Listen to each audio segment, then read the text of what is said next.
Today, I've got a loaded question. As a DM, what's something that you'll never admit that you actually do to your players at the table? For me, I sometimes roll dice for no reason, just so they don't know which rolls are the ones they should actually worry about. Hang on, let me check my notes. This is just me giving myself more time to figure out something I've never made notes for. Intermission! I nearly had to call an intermission the other day after the players arrived at the military city and pretended to be a guard and prisoner just to get into the city. They then decided, for some reason, that the destination of the prison ship was worth going to, and so they kept the ruse up and got on the fucking boat! Now, I had to frantically plan an entire new section of the game that I had not intended them to get to, as they ended up on a collision course to the big bad evil guy's lair at level 7. Sometimes I have them roll a check for the same thing. This very specific thing you, the DM, just said makes no sense, so I think this is now a thing. Me nervously sweating because I did in fact say such a thing on accident. Oh god. Roll check for me? Meanwhile, I'm frantically coming up with some random lore while the player takes time to pick math rock up from the floor, re-roll, and then remember how to add 7 plus 5. Hold on, 1, 2, 3, 4, 5. I'm counting with my fingers too. Yes, I know, I still do it. The outcome of the roll didn't actually matter for the info. I just needed time to come up with it. I don't want to DM anymore. My players keep saying how much they love the campaign, so I'm going to finish it out. But honestly, DM Burnout hit me a while ago. I'm just pushing on and improving 90% of the story. Spent half of last session with them trying to make a deal to benefit them, but they refused to do even one thing in return for what they're asking for. So, they left without a deal. One PC/player keeps convincing the rest of the party of incorrect information, which leads to a lot of them just missing plot points in favor of chasing misinformation. Yeah, when players don't stay on the beaten trail and refuse to even try to listen to you, I can see why you just don't want to be a DM anymore. Find a new table. They might appreciate you more there. The bad guys often die sooner or later than they should if they are related to a particular PC's backstory. You did 32 damage and left the NPC with 5 hit points.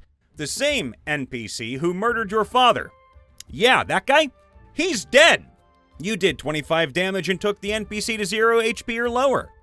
The PC who was just betrayed by this NPC is up next.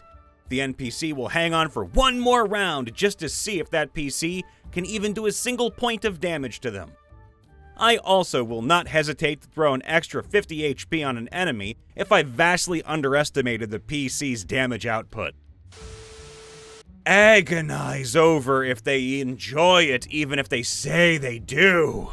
Normally, it's not too bad, but my anxiety and depression are currently really bad, that I don't want to do it, and I feel like they're phoning it in, and they're just playing for the sake of it. Hey, ask your players, have a good sit down, let them know. My anxiety and depression are really crap right now. Are you guys really having fun? Because you know what? Your feelings matter too, DM. Oh, I like this one. Sometimes I steal their ideas. Point blank. You think that the big bad evil guy was behind the random flavor text that is secretly actually a quest hook? Haha, it wasn't a quest hook 5 minutes ago, but it sure is now, and guess who was behind it the whole time? I wish they would learn the rules better. More than half of each session is going over what they are capable of doing at any given time, or looking up what stuff does. It's fine if you're new to the game entirely, like I am. It's not fine if we've been playing off and on for months. You're not going to learn the mechanics of the game in a single 4-hour session. Like, do some goddamn homework and learn how your class and race abilities work ahead of time. Also, roleplay, damn it! The only reason we played Star Wars for 3 years was because I was upset that they didn't recognize Episode 1, and I wanted to see how oblivious they actually were. I made it through Episode 1, 2, The Clone Wars, 3, Rebels, a pre-Rogue One adaptation of stealing the Death Star plans, 4, and up to 5 before someone said, oh, wait, Was that the Battle of Hoth? Wait, hold on. Did we just blow up the death? How long have we been doing this? They still think it was a huge plan because we finished out through episode 6. Sometimes I do RP, roleplay, only sessions because I was too lonely and not motivated to prepare. My players are extremely charismatic, inquisitive, and most importantly for me as a DM, they're invested.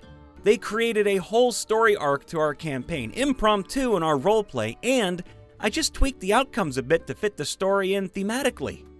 These sessions usually result in encounters to which they have agency and takes a huge burden off of me for encounter creation.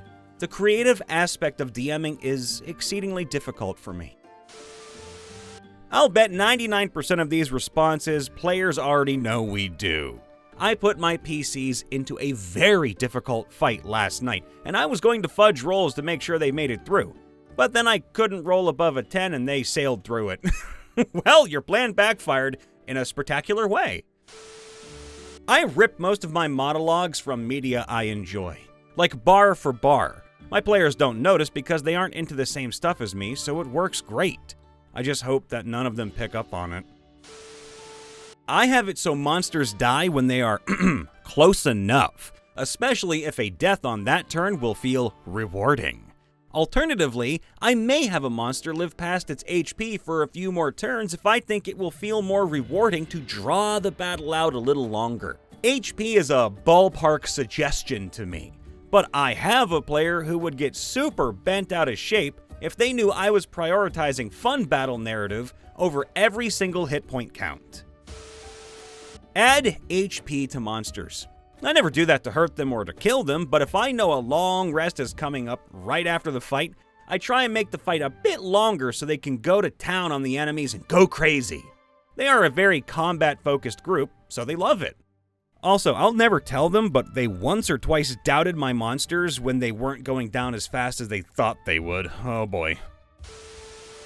Just how much of the story I, pull out of my ass. I've learned to plan in broad strokes because players never do what you plan for. A player commented on some of my NPCs and how fleshed out they are, as well as how interesting the customs of a culture are, and how much time I must have spent making it all feel pretty cohesive. I can never let them know I pulled the whole thing out of thin air.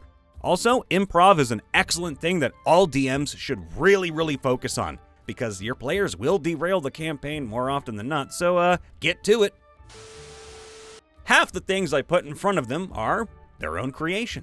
Here's an example. Players will find an old map where an ancient cult was. A player's sister took to the seas to travel. Player said, "Oh my god, my sister is looking for that cult. I know it!"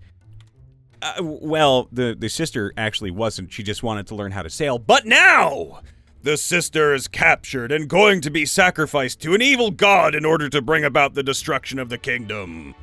Everyone believes that, right? Everyone says they don't want to be railroaded, but every session that everyone has, fun and memorable, in jokes form, is a session that they cooperate with my plot hooks and stay pretty rigid to what I prepared instead of going off to find Boblin the Goblin's birth mother or something. If there was ever something plot-related in one direction, I didn't specifically say what direction that was, and they go the opposite. Then the whole world's shifting so that they're walking towards it. I have no problems with players getting sidetracked, going off on tangents, or trying to do things that I didn't plan. But if I've got something big prepped, there's no reason I can't wordlessly guide them that-a-way. There is a unique monster type in my game. It's dangerous, rare, and terrifying for the players. They think that I've come up with unique stat blocks each time they face one. I don't do this. What I actually do is look through the monster manual until I see something that looks fun, change some damage types and resistances, and throw that at them. I just describe it very differently, and it works. They fought a fire elemental last time and a spectator the time before that. And the best part? If I want them to fight an actual fire elemental, they can, and they won't even know that they have technically already fought one. It still is gonna feel new. I typically don't track monster hit points in a fight. I'll give enough time for the monster to do something cool, the players get to do something cool, and then I'll give the kill to the player who needs it or wants it more. Maybe they've been rolling bad all night, maybe they've had a rough week at work, etc. I just love seeing a player lighten up after they get the kill on the boss. Or they roll a 15 on perception and I look at them like they failed a life-saving check. But my all-time favorite is foreshadowing something that will never, ever happen. They walk through a cave and one of them feels a random cold shiver creeping down their spine. Or they see a goblin running from them, expecting him to tell his tribe, not knowing he is on his own. Some of my players hate AI, and I don't blame them. I hate quite a lot of it too. That said, I've been using ChatGPT a lot for brainstorming this current arc, and have it come up with a lot of menial details, or basic concepts that I just don't have the energy to do. I had it decide the aesthetic of the city for the arc, for example, name the districts and key locations, give examples of evil schemes for the big bad evil guy of the arc, and come up with the most baseline NPC concepts that I've been expanding on and changing all the names of. Seriously, change the names of the characters, it will come up with a vampire noble named Seraphina Nightshade, and it's already all over Google. Sometimes, I even just start asking it for ideas on how to better flesh something out or come up with a certain detail, only to not like what it throws back at me and finding a really cool thing on my own. I roll in the open usually, but every now and then I roll for a hidden outcome, or just to psych them out. That being said, I try to let them know during session 0 that I don't fudge rolls, so the dice are king.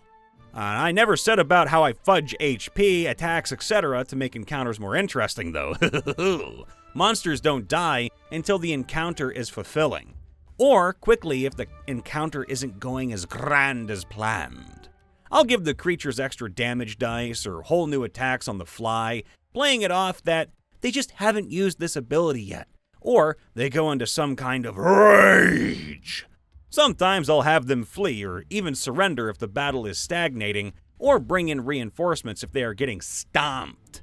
I run my games very loosely, and just have a few bulletin points of what happens. If they go off the rails, that's fine. I have some random encounters or other tricks up my sleeve to place in their path. Bonus actions for extra attacks or abilities. They can't see my stat blocks. I just say, this mook bonus action disengages from you and runs to a better position. And never use it again. Yeah, guards can't do that normally, but it's my table and we're building a vibe, not doing competitive algebra. I don't know why that got me. I steal BA abilities frequently, and sometimes just say, just like an orc would, he rushes toward you with a bonus action to get more movement. The boys love it, the fight stays dynamic. Hey everybody, Brian Von VA checking in after the vid. Make sure to leave a like, subscribe, ring that bell, and of course in the comments below, let us know. As a DM, what's something that you'll never admit that you do to your players at the table? Such as fudging a roll or changing stuff on the fly, we would love to know. That said, ladies, gentlemen, and everyone and anyone in between, we love you all. Be safe out there in the world. You matter, and we'll see you next time. Toodaloo.